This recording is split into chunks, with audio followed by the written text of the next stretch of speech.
ఈ సంసారం కాదు, జనమన్న ప్రభారూపమైన బ్రహ్మాండంలో ఏమాత్రం కూడా సారము లేదు. ఒకవేళ ఉంటే అది నన్నే ఆధారం చేసుకుంది అని తర్వాత వస్తుంది అనుకోండి, ఆత్మజ్ఞానం కలిగిన తర్వాత. ఇప్పుడు వరుస పెట్టి చెప్తున్నాడు కాబట్టి ఇప్పుడు ఆయన ఏమన్నాడు, ప్రహ్లాదుడు పట్టి చూసిన లేదు వాళ్ళ విచారించినందువల్ల దానిలో ఏమి లేదు. కాబట్టి మనం ఒక్కొక్కదాన్ని విచారించకపోయినట్టయితే దీనిలో కూడా సారం లేదు అనే భావన మనకు దృఢమైపోతుంది. సరే, ఎట్లాగ వచ్చేస్తుందో కర్మానుష్ఠానం చేత ధర్మము, ధర్మం చేత పాపహాని, పాపం చేతనేమో చిత్తశుద్ధి, చిత్తశుద్ధి చేతనేమో సంసారం యొక్క యథార్థ స్వరూపము తెలుసు. తతో వైరాగ్యం. ఎప్పుడైతే దీనిలో సారం లేదనుకుంటే వైరాగ్యం వస్తుందా, ఇంకేమొస్తుంది? మనకు ఏదన్నా వస్తువు ఉంటే దాని గుడ్డ కప్పినట్టు ఏముందో చూసిపోదాం, ఏముందో చూసిపోదాం అనుకుంటాం. అది తీసి బయటకు తీసేయగానే ఠీక్ ఇంతేనా, ఏమో ఉందో అనుకుంటాం. అంటే దేని వల్ల నీకు ఆకాంక్ష కలిగింది? ఆవరణ వల్ల కలిగింది. అందుకొరకు ఇప్పుడు మనకు ఆవరణ ఏంటిది? రజోగుణ తమోగుణ మాలిన్యం ఆవరణ. దానివల్ల దీనిలో ఏదో ఉందని పాకులాడాం. ఇప్పుడు అది ఎప్పుడైతే తొలిగిపోయిందో ఇంతే కదా అనే భావన కలిగింది. అందుకొరకు తతో వైరాగ్యం ఎప్పుడైతే వస్తుందో తతో ముముక్షత్వం, అప్పుడు ముముక్షు అయిపోతుంది. వైరాగ్యం వస్తే గాని ముముక్షత్వం వస్తే వైరాగ్యం వస్తుందా? వైరాగ్యం వస్తే ముముక్షత్వం వస్తుందా? ముందే వైరాగ్యం, తర్వాత చూడండి. అందుకొరకే ప్రప్రథములో మరి 12 సంవత్సరాలు సేవ చేశారు గురు ప్రవాసం చేసి. అంటే అందుకని మనకు సేవ చేయాలంటే ఒళ్ళు వంగదు, మనసు వంగదు, ఇంకోటి వంగదు, రావాలంటే రాదు. ఇది క్రమం. అసలంతా శుద్ధి కాకుండా సంసార అసారత్వం రాదు, దాని అసారత్వం రాకుండా వైరాగ్యం రాదు, వైరాగ్యం లేకపోతే ముముక్షత్వం. తదుపాయ పర్యేషణం అంటే ముముక్షత్వం అంటే మోక్షం పొందేదాని కొరకు సాధన ఏంటి అని. సాధన ఏంటిది? ఆ ఉపాయాన్ని బోధించే వాళ్ళు ఎక్కడ ఉన్నారు, ఎలా దొరుకుతుంది? అది గురువు కావచ్చు, ఇంకోటి కావచ్చు, ఏదైనా కావచ్చు. మొత్తానికి దాని ఉపాయం అంటే సాధన ఏంటిది? అసలు గురువే కదా. గురువు లేకుండా ఇంకా బోధించే వాళ్ళు ఎవరు? అందువల్ల వైరాగ్యం ఉంటేనే, పుణ్యం ఉంటేనే నీకు గురువు కూడా దొరికేది. పుణ్యం లేకపోతే గురువు కూడా దొరకడు. ఏ గురువు? ఉల్లిపాయల గురువు కాదు, సద్గురువు దొరకడం కూడా. అందుకనే కిందుర్లభం సద్గురురస్తి. శంకర భక్తులు స్వయంగా చెప్పారు, ఈ లోకంలో దుర్లభం ఏంది అంటే సద్గురువు దొరకడము అన్నారు. గురువులు చాలా మంది దొరుకుతారు, బరువులు అయ్యేవాళ్ళు, కానీ సద్గురువు దొరకడం మాత్రం కష్టం. అందుకనే ఇక్కడ ఏమన్నా తదుపాయ పర్యేషణం తతః సర్వకర్మ తత్సాధన సన్యాస. ఉపాయాన్ని వెతకాలంటే మిగతా కర్మలకు సంబంధించిన సాధనలు పడి ఉంటాడు వీడు. వాటిని వదిలిపెట్టిపోతే కదా అది వెతుకుతా ఉంటాడు. ఏదైనా వస్తువును వెతకాలంటే నువ్వు కూర్చున్న స్థలాన్ని వదిలిపెడితే వెతుకుతావా, అక్కడే కూర్చుంటే వెతుకుతావా? అందుకొరకే ఇప్పుడు మోక్షానికి సంబంధించిన సాధనను వెతకాలి అంటే ఇప్పుడు ఏం వదిలిపెట్టాలా? కర్మలన్నీ కూడా వదిలిపెట్టవలసిందే. ఇంకా అప్పుడు కర్మ ఎక్కడి వరకు నీకు పనిచేసింది? నీకు చిత్తశుద్ధి కలిగి వైరాగ్యం కలిగే వరకు నీకు పనిచేసింది. ఆ తర్వాత అది పనిచేయలే. అంతవరకే ఉపయోగము. అందువల్లనే ఏమన్నాడు? తతః సర్వకర్మ తత్సాధన సన్యాస. సమస్త కర్మలకు సంబంధించిన సాధనలు కూడా వదిలిపెట్టేస్తాడు, బరువంతా కూడా దిగిపోతుంది. అప్పుడు తతో యోగాభ్యాస. అప్పుడు గాని యోగాభ్యాసం చేస్తారు. మనం ఇప్పుడు ఏం చేస్తాము? 11 రోజులకే 40 రోజులకే కుండలు వేస్తుందని కుండలని యోగం పట్టుకొని ఆ కుండలో పడిపోతా ఉంటారు. ఇదంతా ఉందా? ఇప్పుడు టీవీలలో రకరకాలుగా బోధించే వాళ్ళంతా కూడా 11 రోజులకు కుండలి ఉద్బుద్ధం అవుతుంది, 40 రోజులకు ఉద్బుద్ధం అవుతుంది, 20 రోజులకు ఉద్బుద్ధం అవుతున్న వాళ్ళంతా కూడా ఈ స్థితిలో ఉన్న వాళ్ళేనా? సో ఇట్లా గాని యోగాభ్యాసానికి దిగితే అప్పుడు నువ్వు అనుకున్నది సాధించగలుగుతావు. లేకపోతే ఇక దీని కొరకే అవుతుంది, 4 డబ్బులు వస్తాయి, వాళ్ళకు వస్తుంది, వీళ్ళకి పోతుంది, గోవిందాయ నమః. అంతేనా? లేదా? తతో యోగాభ్యాస తత చిత్తస్య ప్రత్యక్ ప్రవణత అన్నారు. అప్పుడేమవుతుంది? చిత్తం ఏదైతే ఉందో దాని యొక్క అనుకున్న దాని యందు నిలిచిపోతుంది అన్నారు. ఏంటిది చిత్త ప్రవణత అంటే? తత్వమస్యాది వాక్యార్థ పరిజ్ఞానం. చిత్తం ఏమవుతుంది అంటే నిశ్చలమైన కారణం చేత ఆకాంక్షతో కూడుకున్న తర్వాత తత్వమస్యాది వాక్యార్థ పరిజ్ఞానం, తత్వం అసి అనే మహావాక్యాలు ఏవైతే ఉన్నాయో వాని యొక్క అర్థాన్ని పరిజ్ఞానం క్షుణ్ణంగా తెలుసుకోవాలి. ఏమైంది? నిన్న ఓం నమః శివాయ మంత్రం, ఈ రోజు మహావాక్యం అయిపోయింది. మేము పైకి ఓం నమః శివాయ మంత్రం ఇచ్చేసాడు గురువు గారు, ఈ రోజు మహావాక్యం ఇస్తే ఎక్కడికి వచ్చాం మేము, పరిస్థితికి వెళ్ళిపోయాం. మీరు ఇంకా కిందనే ఉన్నారు, కింద మెట్లోనే ఉన్నారు, పై మెట్టుకు రాలేదా గోవింద. వీళ్ళు అనేవాళ్ళంతా కూడా ఈ పద్ధతిలో వస్తే కదా మహావాక్య పరిజ్ఞానం అనేది. ఎంత మోసపోతున్నారు, మోసపెడుతున్నారో చూడండి లోకం. 40 ఎవరన్నారు మెట్లు? 40 సాధనలు కానీ మెట్లు కాదు అవి. 40 రకాలుగా సాధన చేయమన్నాడు. అందుకని ఇక్కడ ఏమన్నాడు, మహావాక్య పరిజ్ఞానం ఎప్పుడు వస్తుంది వాడికి? ఈ స్థితిలో వచ్చినప్పుడు మహావాక్య పరిజ్ఞానం, తత్వమసి నువ్వే అది, నువ్వే అది, తత్వమసి తత్వమసి అని జపం చేస్తే నీకు ఆ జ్ఞానం కలుగుతుందా? నువ్వే అది అని బోధించినందువల్ల అవుతుందా? నేను అది నీ లోపల ఈ మాలిన్యం అంతా పోయి చిత్తం దాన్ని ఆకాంక్ష చేసి దాన్ని అంతా కూర్చుండి సాధన చేసినప్పుడు నీకు ఏ రూపములో ఆ స్థితి కలుగుతుందో దాన్ని అవగాహన చేసుకునే దానికి మహావాక్యం కావాలి. అందుకని మహావాక్య పరిజ్ఞానము అన్నాడు. పరిజ్ఞానం అంటే అన్ని రూపాల్లో తెలుసుకోవడం పరిజ్ఞానం. ఒక అర్థంలో కాదు, ఇటు ప్రపంచం వైపు, అటు పరమాత్మ వైపు, ఇటు నీ వైపు, ఈ మూడింటిని సమన్వయం చేస్తూ ఒకే దగ్గర నీ యొక్క చిత్తం నిలవగలగాలి. అప్పుడు మహావాక్య పరిజ్ఞానం. ఊరికే తత్వమసి అహం బ్రహ్మాసి అయమాత్మ బ్రహ్మాన్ని వల్లిస్తే దానిలో లాభము లేదు. కాకపోతే పుణ్యం వస్తే రావచ్చు, కానీ నువ్వు అనుకున్న మోక్షత్వం మోక్ష జ్ఞానం మాత్రము కలగదు. అందుకొరకే ఇక్కడ ఏమన్నాడు, తత్వముస్త్యాది వాక్యార్థ పరిజ్ఞానం తత్ అవిద్య ఉచ్ఛేద. అప్పుడు గాని అవిద్య నష్టమవుతుంది. ఆ తర్వాత ఏమవుతుంది, స్వాత్మన్యేవ అవస్థానం. ఇంతవరకు నాకంటే భిన్నంగా ఉందని ఎక్కడెక్కడ ఇది పరిగెత్తుకొని పోయిందో ఏంటిది ఆ కస్తూరి మృగము, అప్పుడు తిరిగి వచ్చి తన బొట్టు దగ్గర పెట్టుకున్నట్టుగానే అప్పుడేమవుతుంది, స్వరూప సామ్య అవస్థానం అన్నారు యోగ సూత్రం. స్వరూప సామ్య అవస్థానం, స్వరూపాన్ని చూసుకొని దాని అంతా నిలబడము. దాని అందుకొరకే స్వస్వరూపానుసంధానం ముక్తిరిత్యభిధీయతే. రూపాన్ని అనుసంధానం చేయడమే. చూడండి ఎంత క్షుణ్ణంగా మనకు శాస్త్రం చెప్తూ ఉంది.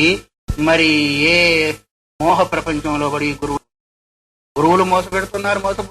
మహావాక్య పరిజ్ఞానం అంటే అంత తేలిగ్గా వచ్చేసిస్తుందా?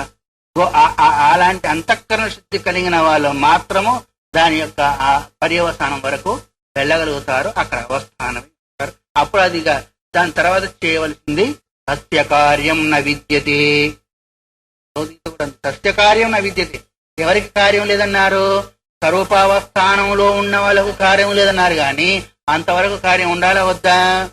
నువ్వు ఇంటి దగ్గర నుంచి బయలుదేరావు, ఆశ్రమంలో వచ్చి కూర్చునే అంతవరకు నీకు నడక ఉండదు, చరణం ఉండదు. కానీ అంతవరకు నడవాలా వద్దా? మధ్యలో ఆగిపోతే మధ్యలోనే ఉంటాం.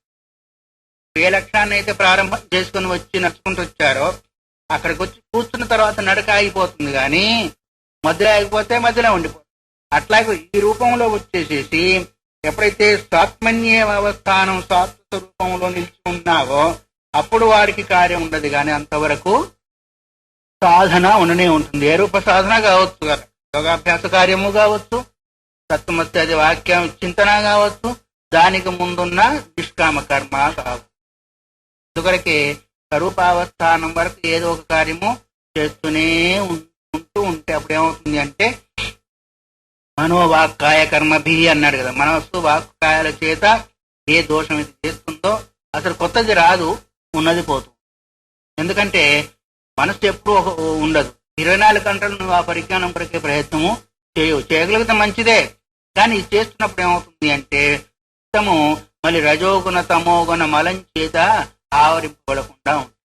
కాబట్టి ఈ లిస్ట్ ప్రకారము ఎప్పుడో ఒక జన్మలో తయారైతే తప్ప అవి కలిగింది అని అంటే మాత్రం అది మతం మతం జనమతం మతం అని మనకేం చెప్తుంది కేనోపనిషత్తు. ఎవరైతే నాకు తెలిసింది అంటారో వానికి ఏం తెలియలేదంట, ఎవరైతే నాకు తెలియలేదంటాడో వాడికే అన్ని తెలిసినాయి అని చెప్పి. కాబట్టి ఈ రూపంలో ఈ లిస్ట్ ప్రకారంగా రావాలంటే ఏం కావాలా? సామాన్యమైన పుణ్యం కాదు, విశేషమైన పుణ్యము కావాలి. అప్పుడు గాని దాన్ని పొందగలుగుతాము. తర్వాత బ్రహ్మైవస్తన్ బ్రహ్మాప్యేతి విముక్తశ్చ విముచ్యతే ఇది శృతి చెప్పింది. అంత దూరం వచ్చిన తర్వాత ఏమవుతుందంటే బ్రహ్మైవస్తన్ తను బ్రహ్మస్వరూపుడై బ్రహ్మాప్యేతి బ్రహ్మమును పొందుతాడు. విముక్తశ్చ విముచ్యతే ఇది. విముక్తశ్చ అంటే అజ్ఞానం నుంచి విముక్తుడైన వాడే ముక్తుడవుతారు అని ఎవరు చెప్తున్నారు? శృతి చెప్తుంది.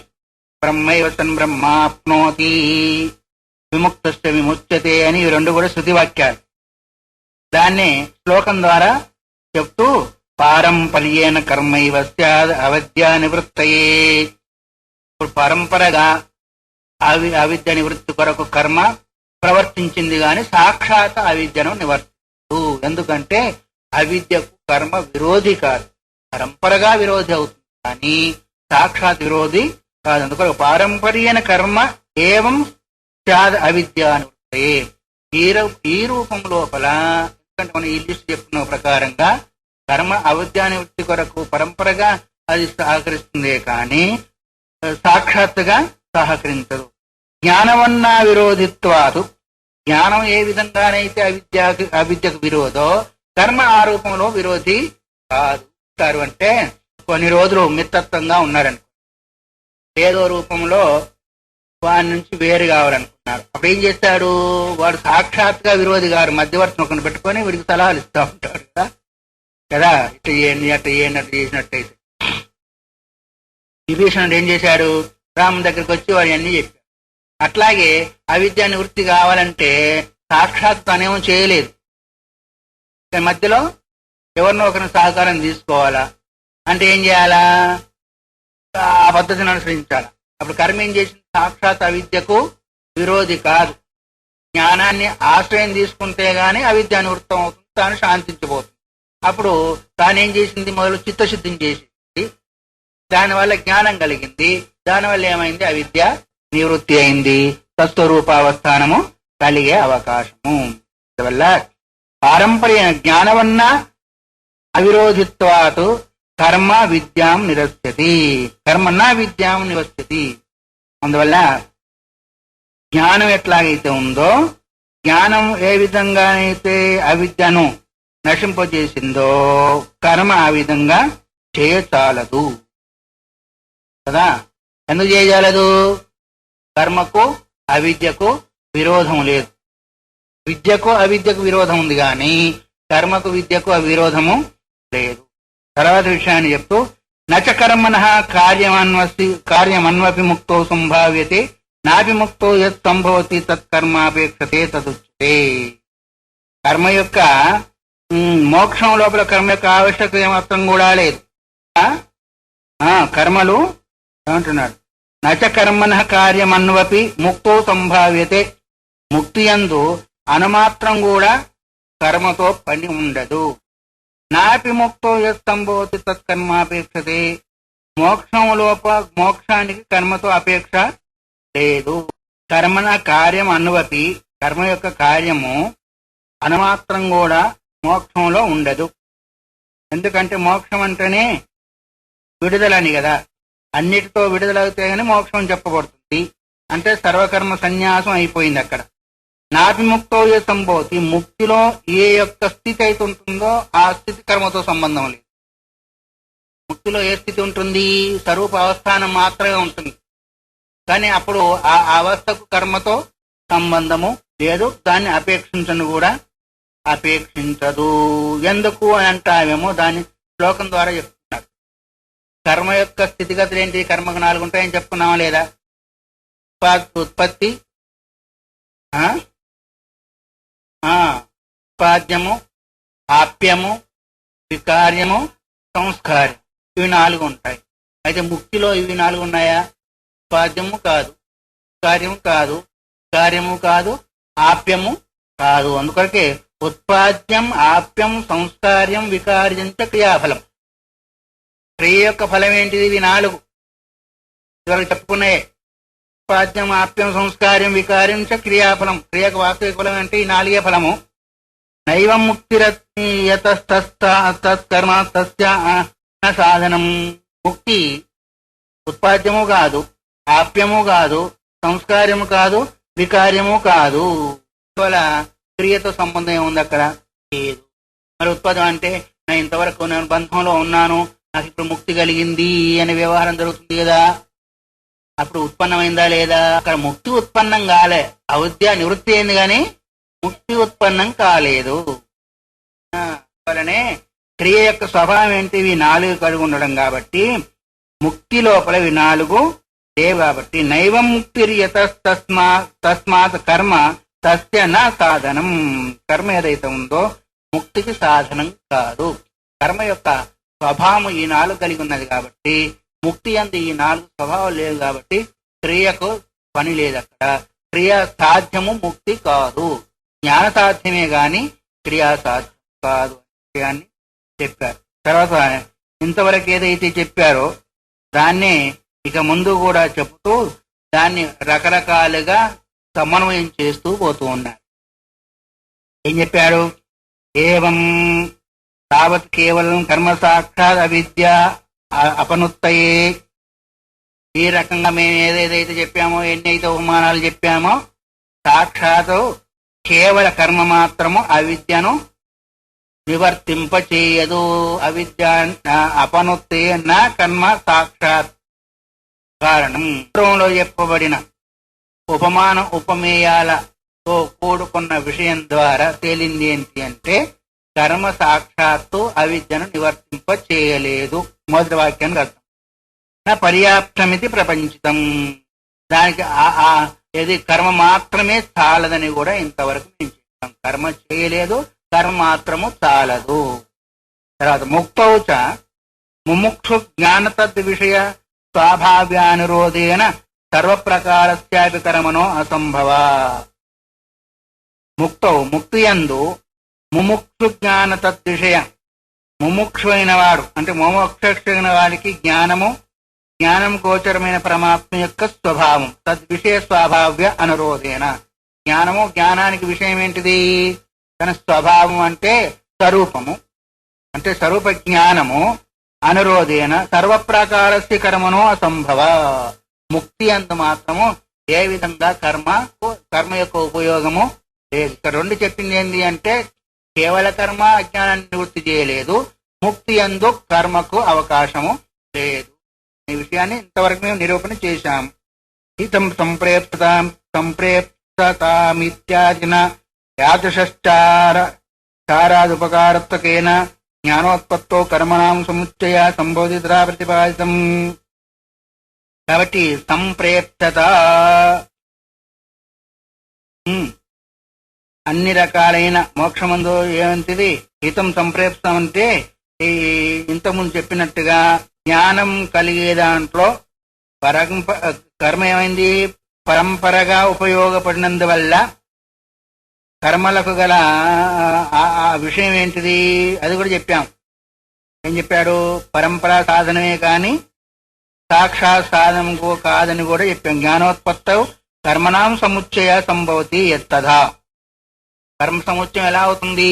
చిత్తశుద్ధి రూపంలో జ్ఞానానికి సహకరిస్తే కానీ ముఖ్యంగా దానికి పని లేదని కూడా చెప్పాం. తదా ప్రతిపాదితం. అవిద్యోచ్చిత్తౌతు లబ్ధాత్మ స్వభావస్య ఆత్మజ్ఞానస్తైవ అసాధారణం సాధకత్వం. ముక్తి లోపల లేదా అవిద్యా నివృత్తి లోపల సాక్షాత్ జ్ఞానమే కారణమని కూడా నిరూపణ. సాక్షాత్ జ్ఞానమే కారణం కానీ కర్మతో కూడుకున్న జ్ఞానం కాదు. కర్మ చేసిపోయింది అంతే, కానీ సాక్షాత్ కారణం ఏంటిది? అవిద్యా నివృత్తి వరకు జ్ఞానం మాత్రమే కారణము. నా అన్యస్య ప్రధానభూతస్య గుణభూతస్య చేతి అదనా ఉచ్యతే. ఏ రూపంగా చూసినప్పటికీ జ్ఞానమే కారణం గాని కర్మ కారణం కాదని రకరకాలుగా నిరూపణ చేశాను. ఆ విషయాన్ని నేను ముందు ఇంకా ప్రతిపాదన చేయబోతున్నాను. దీనివల్ల ఆయన చెప్పదలుచుకున్నది ఏంటి అంటే కేవ కర్మ చేత అజ్ఞాన నివృత్తి కలగదు. ముక్తి లోపల కర్మతో పని లేదు. కొని జ్ఞానంతో కూడుకొని అది ఏమన్నా పని చేస్తుంది అంటే కూడుకొని కూడా ఏం చేయదు. తను చేసే పని తను చేసిపోయిన తర్వాత గాని జ్ఞానం వస్తుంది, దాని పని చేస్తుంది. కానీ జ్ఞానంతో కూడా కూడుకొని ఉండదు. మరి అందుకే కదా చెప్పింది, కొడుకు యందు తన యొక్క బాధ్యతను ఎట్లాగైతే పెట్టేసి తండ్రి తప్పుకుంటాడో కర్మ తను చేసే పని చేసి తప్పుకున్న తర్వాత గాని చక్కగా విడమని చెప్తున్నాడు. అందువల్ల జ్ఞానంతో కూడి కూడా అది అజ్ఞాన నివృత్తిని చేయదనేదాన్ని ఇంతవరకు మేము సహేతుకంగా నిరూపణ చేశాం. కాబట్టి అత్ర జ్ఞానం గుణభూతం తావదహేతురిచేత. కాబట్టి ఏ కారణం లేకుండానే, ఏ సహకారం లేకుండానే స్వయంగా జ్ఞానం చేత అజ్ఞానం నివృత్తి అవుతుంది, అవిద్య నివృత్తి అవుతుంది అనేదాన్ని మేము మళ్ళీ ఇంకా రకరకాలుగా నిరూపణ చేయబోతున్నాము అనే విషయాన్ని. సన్నిపత్యనచ జ్ఞానం కర్మాజ్ఞానం నిరస్యతి సాధ్య సాధన భావత్వాత్ దేశకాలానవస్థితే. ఒక సమయంలో కారణం లేదు, కారణం ఉన్న సమయంలో కార్యం లేదు. అయితే కార్యకారణ భావన ఇక్కడ అనుసరించకపోయినా కర్మ ఉన్న కాలంలో జ్ఞానం లేదు, జ్ఞానం ఉన్న కాలంలో కర్మ లేదు. కర్మ తన యొక్క పని చేసి వెళ్ళిపోయింది, తర్వాత గాని నీకు చిత్తశుద్ధి ద్వారా జ్ఞానం కలిగింది. దానికి దీనికి ఏకకాలం రాలేదు. అయితే జ్ఞానం ఉన్న కాలంలో కర్మ లేదు, కర్మ చేసే కాలంలో జ్ఞానం లేదు కాబట్టి కర్మ చేస్తూ ఉన్నావు. ఇక్కడకు ఏకకాల అనవస్థితే, రెండు ఒక కాలంలో లేని కారణం వల్ల సాధ్య సాధన భావం కాదు, కుదరదు అన్నారు. సాధనం ఏంటిది కర్మ, సాధ్యం ఏంటిది జ్ఞానం అనుకుంటావా, అప్పుడు అది కూడా కుదరదు. అందువల్ల అందుకొరకే సాధ్య సాధన కాలంటే అంగాంగి భావాన్ని కూడా చెప్పొచ్చు. సమాన కాలమందు ఉండునవి కాకపోయినందువల్ల జ్ఞానము అంగముగా పొందిన కర్మ గాని, కర్మ అంగముగా పొందిన జ్ఞానము గాని అక్కడ కుదరదు. కర్మకు జ్ఞానాన్ని అంగం అంటావా, జ్ఞానానికి కర్మ అంగం అంటావా? ఇవి రెండు కూడా కుదరవు. ఒకటి ఉన్నప్పుడు ఒకటి లేదు కాబట్టి కర్మకు జ్ఞానం అంగం అంటామేమో, ఎందుకంటే ముందు వస్తుంది జ్ఞాత్వా కర్మ అని పూర్వీత, తెలుసుకొని కర్మ చెయ్యమన్నారు. తెలుసుకోవడం ఏంటిది, జ్ఞానమా కాదా? తర్వాత కర్మ చేశావు, అప్పుడు కర్మకు జ్ఞానం అంగమైందా కాలేదా? అయింది. ఇప్పుడు కర్మ చేత కదా చిత్తశుద్ధి కలిగింది నీకు, తర్వాత జ్ఞానం కలిగింది, అప్పుడు జ్ఞానానికి ఇది అంగమైంది కదా అని ఒకవేళ ప్రశ్నిస్తావేమో. ఏకకాలంలో లేదు కాబట్టి కార్యకారణ భావం సంభవించదు, దానికి అదే స్వతంత్రము, దీనికి ఇదే స్వతంత్రం అనేదాన్ని స్వభావము కలగదు. అందుకు సాధ్య సాధన భావత్వాదు ఏకకాల అనవస్థితే. సాధ్య సాధన భావన కలుగుతుందంటావా?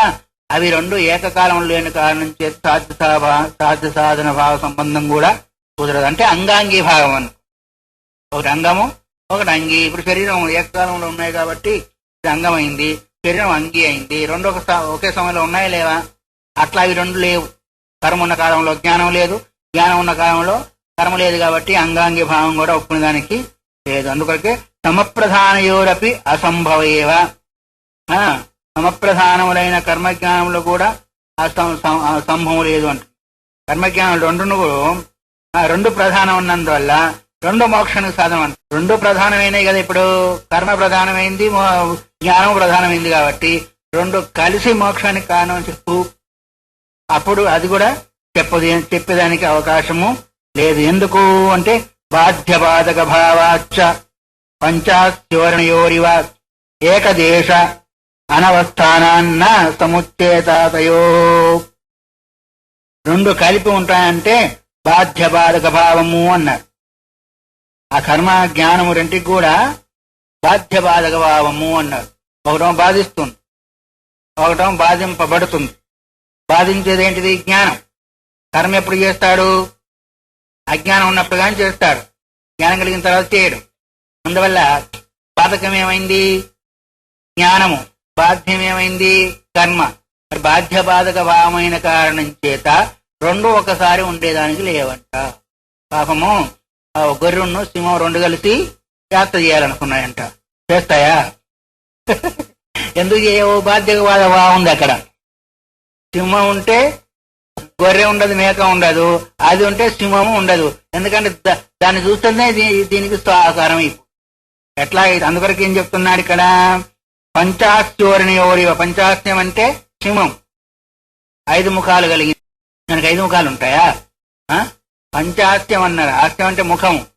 5 ముఖాలు కలిగింది అంటే అది అంతటా చూస్తుందంట. అది వేటాడుతూ పోయి ఏమైనా తప్పిపోయిందో అని ఈ పక్కకు ఆ పక్కకు ఈ పక్క చూస్తూ పంచ అంటే 5 ముఖాలు కలిగింది అంటే అది అంతటా చూస్తుంది ఏమైనా తప్పిపోయిందా లేదని. వెనుకకు అదేనమ్మా పక్కలో చూడదా ఏంటి మొత్తం. అందుకొరకే 5 ముఖాలని చెప్పింది కదా పంచాస్యం అంటే. పంచాస్య ఉరయోనివ, ఉరణం అంటే గొర్రె. క్షిమానికి గొర్రెకి ఎట్లా అయితే బాధ్యబాధక భావం కలిగి ఉందో, ఎందుకంటే రెండు ఒక చోట ఉండగలుగుతాయా? ఉండవు. ఎంత బతిమలాడినా ఆ గొర్రె దగ్గరికి రమ్మంటే రాదు. అట్లాగే జ్ఞానికి దగ్గరికి ఎంత రమ్మన్న కర్మ రాదు. ఎందుకంటే దాని స్థితి వేరు, దీని స్థితి వేరు. అందుకొరకే రెండు కలిసి మోక్షాన్ని కల్పిస్తాయనేది కూడా లేదు.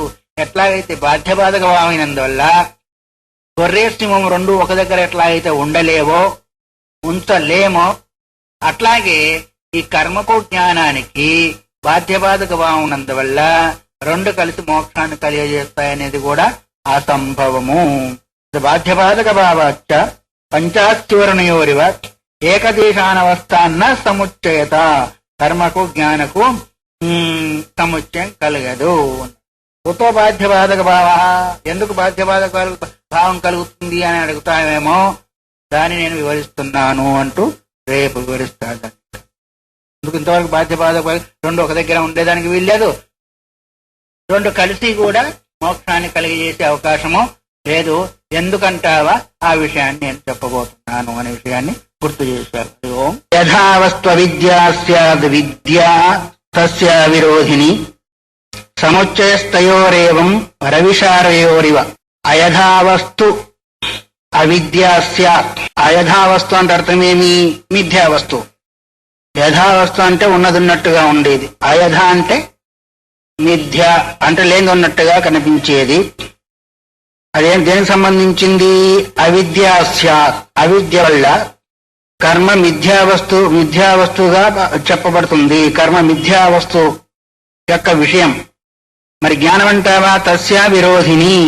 జ్ఞానమేమో అవిద్యకు విరోధిని, కర్మకు విరోధిని కాదు.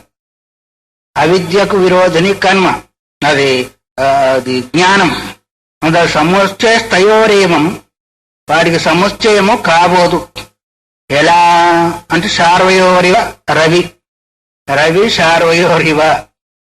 సూర్యుడికి అంధకారానికి ఎట్లాగైతే సముచ్చయం కలగదో, అట్లాగే జ్ఞానానికి అజ్ఞానానికి కూడా సముచ్చయం కలగదు. అంధకారానికి సూర్యునికి సముచ్చయం కలుగుతుందా? నేను ఉంటా నువ్వు ఉండవు అని అంటే ఉంటుందా అంధకారం? అబ్బాయి నిన్ను చూస్తే నాకు భయం, నేను ఉండనంటుంది ఎవరు? అంధకారం. అవునా కదా? వస్తుంది అంటే చాలు వెళ్ళిపోతా ఉంటుంది. అట్లాగే జ్ఞానానికి అజ్ఞానానికి కూడా సమకాల అవస్థానం ఉండదు. జ్ఞానం వస్తుంది అంటే అవిద్య అజ్ఞానం నశించిపోతుంది. సూర్యుడు వస్తున్నా అంటే ఎట్లా?